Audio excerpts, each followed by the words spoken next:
Hello everyone, I am Leena Mahanta from Vedang institute of technology and आज की class में हम डिस्कस करने वाले हैं ऑसिलेशंस का लेक्चर 2। सो लास्ट क्लास में हमने डिस्कस किया था about SHM, that is simple harmonic motion, वो क्या होता है, और लास्ट हमने उसका डिफरेंशियल इक्वेशन निकाला था। सो जो डिफरेंशियल इक्वेशन होता है सिंपल हार्मोनिक मोशन का, उसका फॉर्म क्या होता है, d square x upon d t square equals to minus omega square x.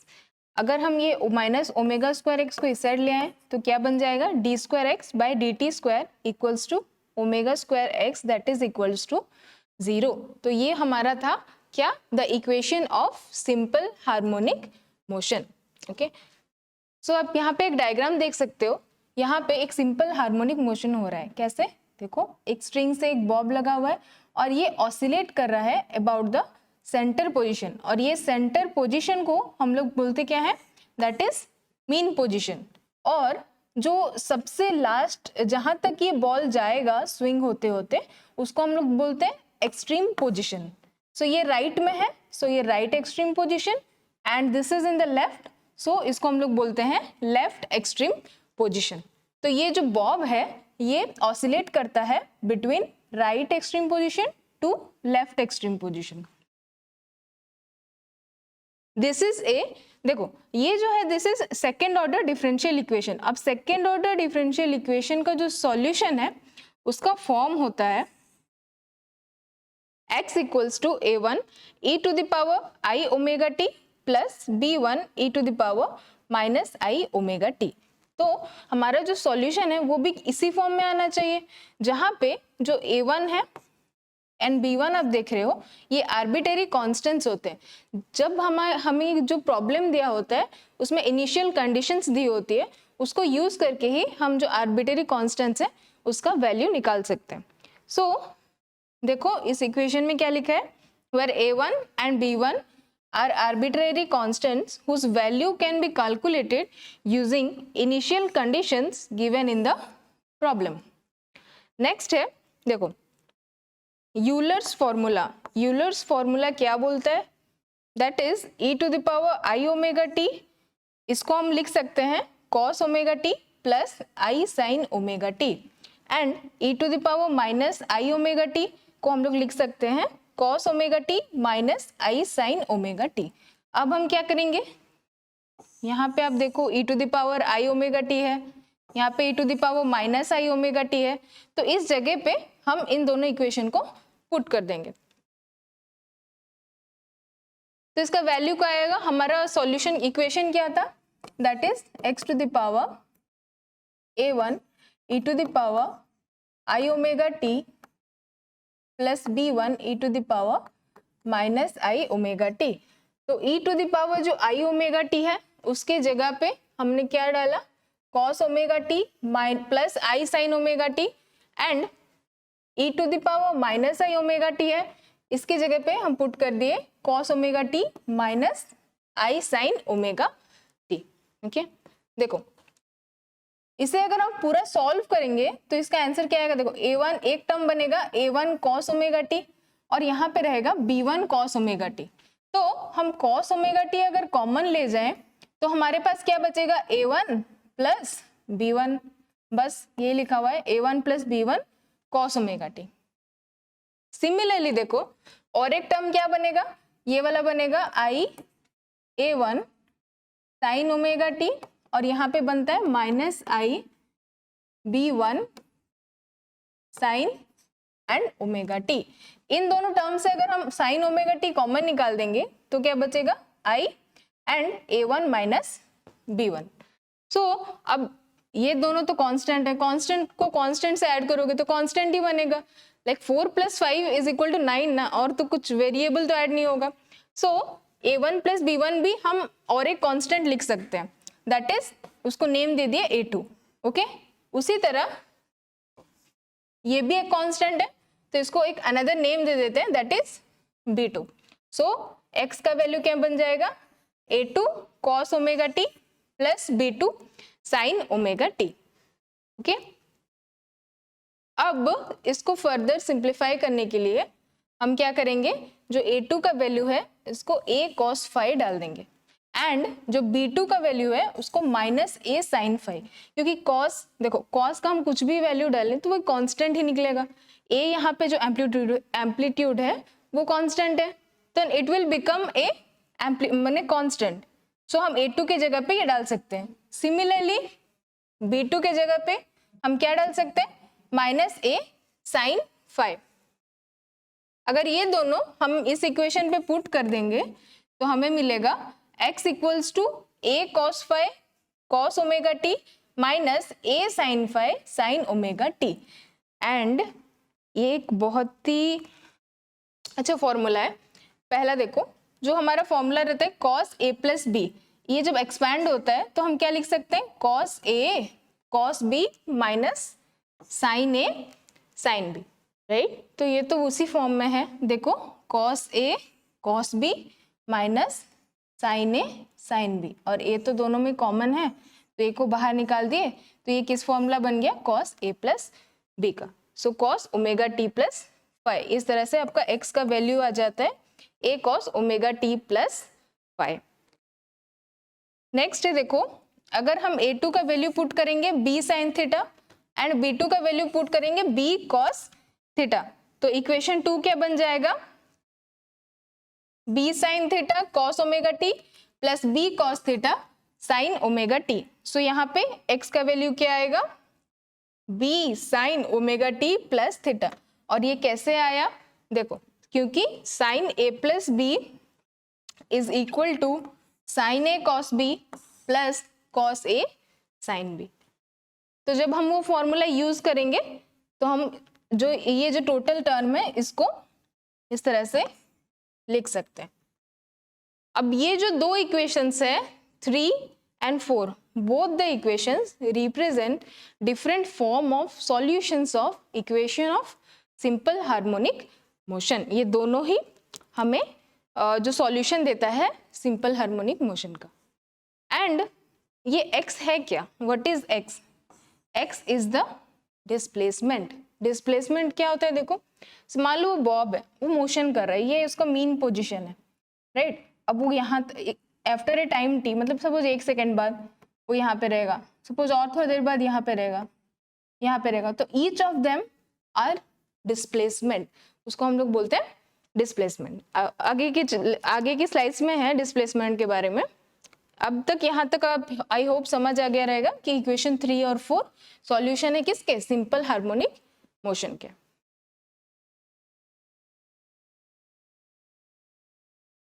Next एक क्वेश्चन सॉल्व करते हैं।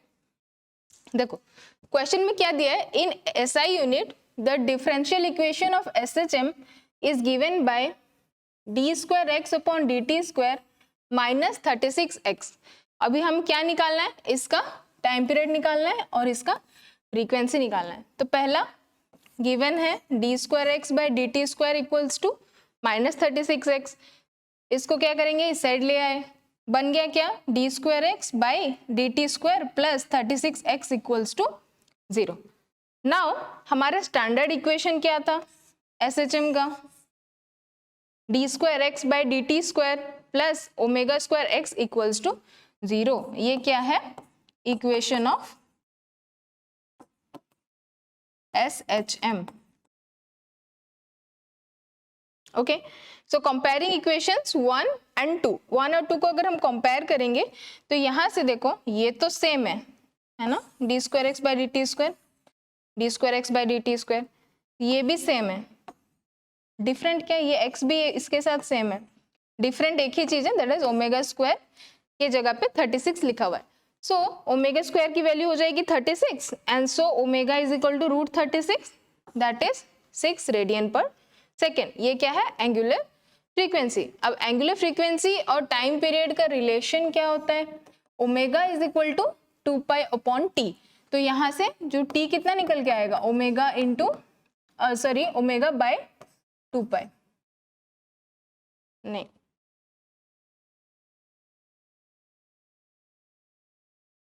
2 पाई बाय ओमेगा होगा। देखो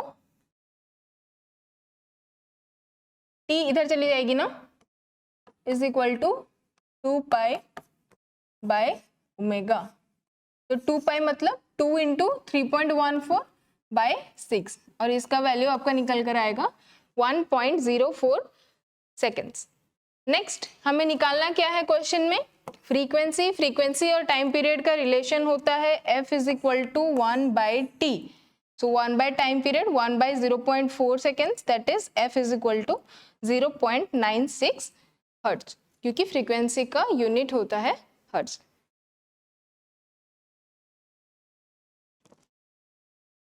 नेक्स्ट है characteristics of SHM। Okay, so पहला कैरेक्टरिस्टिक्स है आपका displacement. What is a displacement? Displacement in SHM means how far the object is from its equilibrium position at any point of time। मतलब any point of time में एक body अपने centre position से कितने दूर में है उसको हम लोग बोलते हैं डिस्प्लेसमेंट। मतलब मान लो ये जो बॉडी है वो सपोज 0.01 सेकेंड में यहाँ पर गया, then this is the displacement. उसके बाद वाले सेकेंड में यहाँ तक गया, then this is the displacement। अब यहाँ पे है, then this is the displacement। तो any point of time में जो बॉडी अपने सेंटर पोजीशन से कितने दूर पे है उसको हम लोग बोलते हैं displacement. Okay, it constantly changes, of course ये चेंज होता है with time, and back and forth as the object moves. जो ऑब्जेक्ट है वो बैक एंड फोर्थ मूव कर रहे है ना, जब मूव करता है तो उसका डिस्प्लेसमेंट कॉन्स्टेंटली चेंज होते रहता है। अगर इधर जाएगा तो इस साइड में हो जाएगा, अगर लेफ्ट की ओर आ रहा है तो इधर हो जाएगा डिस्प्लेसमेंट। ओके, तो टेक्निकली इसको हम लोग क्या बोल सकते हैं, a displacement is the distance with direction of a vibrating particle from its mean position at a given time. मतलब एक गिवन टाइम में एक वाइब्रेटिंग पार्टिकल अपने मीन पोजीशन से कितने दूर पे है उसको हम लोग बोलते हैं डिस्प्लेसमेंट। बट और एक चीज, यहाँ पे डिस्टेंस के साथ उसका डायरेक्शन भी ऐड होता है, मतलब किस तरफ है, लेफ्ट की ओर है, राइट की ओर है, किस तरफ, वो भी हमें बताता है डिस्प्लेसमेंट।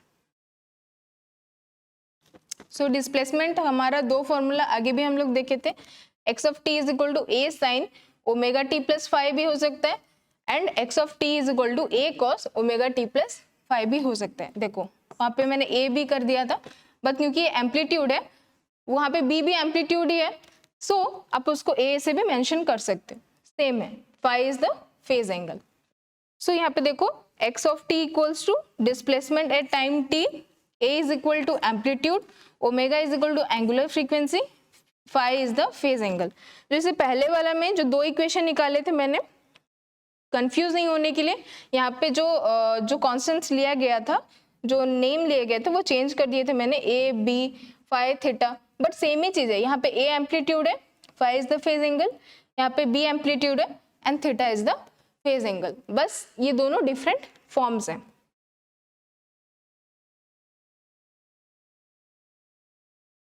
Next is amplitude. ठीक है, डिस्प्लेसमेंट तो हम जान लिए कि एक पर्टिकुलर पॉइंट ऑफ टाइम में वो कितना दूर रहता है, ओके, बट एम्पलीट्यूड क्या होता है? Amplitude is the maximum displacement of an object from its equilibrium position. मतलब जो ऑसिलेटरी मोशन होते वक्त वो मैक्सिमम कितना डिस्प्लेसमेंट ले सकता है। लाइक देखो, अगर ये इसका मीन पोजीशन है, ये इसका राइट एक्सट्रीम पोजीशन है, तो ये जो बॉब है ये इतना दूर ही जाएगा, उससे ज्यादा दूर तो नहीं जाएगा, तो ये हो जाएगा जो मैक्सिमम डिस्प्लेसमेंट हो जाएगा, that is the amplitude. Similarly left की ओर भी जितना मैक्सिमम हो जाएगा, that is the amplitude. Okay, so amplitude is the maximum displacement of an object from its equilibrium position in SHM. It tells you how far the object goes from the center during its motion. मतलब कितना दूर अधिक से अधिक जा सकता है, मतलब उससे दूर और नहीं जाएगा। ओके, तो इसका टेक्निकल डेफिनेशन क्या है? Amplitude is the greatest distance, और amplitude is the greatest distance the object moves on either side of the mean position in SHM. मतलब either side, मतलब either right नहीं तो लेफ्ट, जितना मैक्सिमम डिस्टेंस जाएगा that is the amplitude. So जो हमारा SHM का इक्वेशन होता है x of t equal to a sine omega t plus phi, वहां पे a होता है हमारा amplitude. It tells how far the object moves from the centre in either direction. Okay, so next है velocity. अब usually velocity क्या होता है? Rate of change of displacement with time. SHM में भी सेम चीज होता है, ठीक है। देखो, in SHM velocity is the speed and direction at which the object is moving as it oscillates back and forth. देखो SHM में क्या हो रहा है? ऑसिलेशन हो रहा है बैक एंड फोर्थ, तो उसमें किस डायरेक्शन में जा रहा है और कितना चेंज हो रहा है उसका डिस्टेंस में, उसको ही हम लोग बोलते हैं वेलोसिटी, ठीक है। Unlike uniform motion, velocity in SHM is not constant, it keeps changing. Velocity always change होते रहता है। कैसे? देखो, ये जो बॉल है, मान लो ये रेस्ट पे है, अगर रेस्ट पे है तो वहां पे तो वेलोसिटी 0 होगा। अब जब हम उसको यहाँ पे लाके छोड़ देते हैं तो यहाँ पे उसका जो रेस्ट पे यहाँ पे नहीं होता है, वो उसको हम लोग पहले यहाँ पे लाके छोड़ते हैं, तो इस पोजीशन पे उसका वेलोसिटी 0। अब जब यहाँ पे आता है ना तो उसका मैक्सिमम वेलोसिटी होता है, राइट। अब यहाँ पे जाता है, फिर से रुक जाता है तो वेलोसिटी 0, अगेन रिटर्न करता है, तो इस तरह से चलता है। तो एक्सट्रीम पोजीशंस में इसका वेलोसिटी 0 होता है, एंड जो मीन पोजीशन होता है उसमें उसका वेलोसिटी मैक्सिमम होता है। तो वेलोसिटी कैसे निकालते हैं? देखो, टेक्निकली वेलोसिटी को हम क्या बोलेंगे? Velocity is the SHM, velocity in SHM is the rate of change of displacement with respect to time. Okay, same जो हमारा यूनिफॉर्म मोशन में होता है, डेफिनेशन सेम है, बस मैथमेटिकली इसको कैसे निकालते हैं? v is equal to d x upon d t is equal to d by d t. X का वैल्यू क्या था? एक्स का वैल्यू था a sine omega t plus 5, डाल दिए उसका। अब क्या करेंगे? x का अगर डिफरेंशिएट करेंगे विथ रिस्पेक्ट टू टाइम, तो साइन का बन जाएगा कॉस ओमेगा टी का ओमेगा बाहर आ जाएगा, राइट। तो a omega cos omega t plus 5, ये किसका वैल्यू है? वेलोसिटी का। ओके, सो अगर ये तो जब हमारा जो डिस्प्लेसमेंट है वो साइन के फॉर्म में हो, अगर कॉस के फॉर्म में होगा तो जब डिफरेंशिएट करेंगे ये क्या हो जाएगा? -1 आ जाएगा, क्योंकि माइनस साइन कॉस का, कॉस एक्स का डेरिवेटिव क्या होता है? Minus sine x, right. So इसको हम लोग क्या कर सकते हैं? ये बन जाएगा minus sign omega t plus 5, omega एक बाहर आ जाएगा और ए एज इट इज रहेगा। यहाँ पे v ऑफ टी क्या है? Velocity at time t, a is the amplitude, omega is the angular frequency and phi is the phase angle, right. Next है, देखो वेलोसिटी गया, वेलोसिटी के बाद है एक्सेलरेशन। ओके, एक्सेलरेशन क्या होता है? Acceleration is the rate of change of velocity with time and it is same in the SHM also. So general में हम क्या बोल सकते हैं? Acceleration in SHM,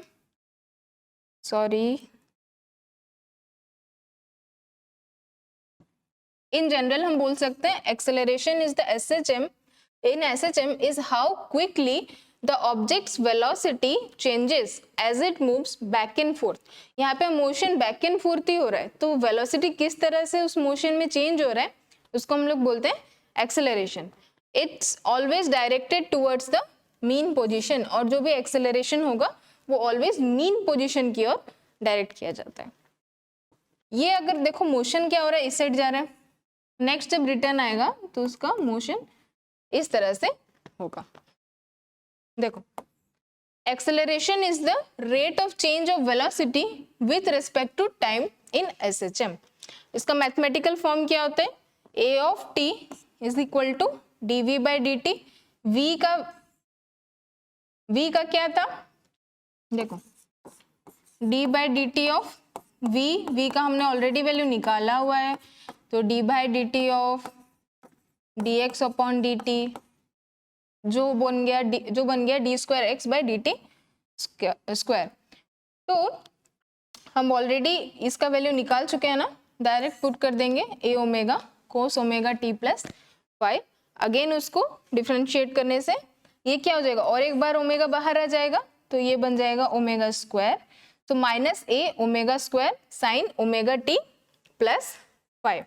okay, so next कुछ नहीं किया, देखो ओमेगा स्क्वायर को बस इस साइड ले आए, minus omega square a sine omega t plus 5 and it is nothing but it is x.